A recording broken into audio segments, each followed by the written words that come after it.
Hello hi. ఈరోజు వచ్చేసి మా ఆయన ఏదైనా రైస్ చేయొచ్చు కదా, డైలీ రొటీన్ ఎందుకు అని చెప్పేసి అడిగేసరికి పాలక్ రైస్ చేస్తా అని చెప్పేసి పాలక్ రైస్ చేస్తున్నాను. ఇప్పుడు వచ్చేసి పాలకూర పచ్చిమిర్చిని మంచిగా పేస్ట్ చేసుకొని పక్కన పెట్టుకున్నాను. ఒక కడాయి పెట్టేసుకొని అందులో షాజీరా, ఆనియన్స్, పచ్చిమిర్చి వేసేసుకున్నాను.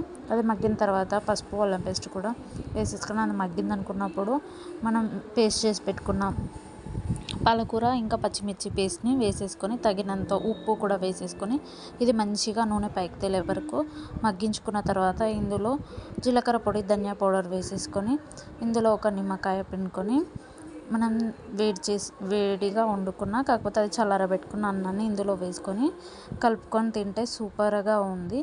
మీరు ఎప్పుడైనా ట్రై చేసి ఉంటే కమెంట్ చేయండి. ట్రై చేయకపోతే ఖచ్చితంగా ట్రై చేయండి. ఎవరైనా పాలకూర పప్పు తినని వాళ్ళు ఉంటారు కదా, పాలకూర తినని వాళ్ళు ఇలా ఒకసారి ట్రై చేసి పెట్టండి. ఖచ్చితంగా ఇష్టంగా తింటారు. నచ్చితే ఒక లైక్ చేయండి. Please like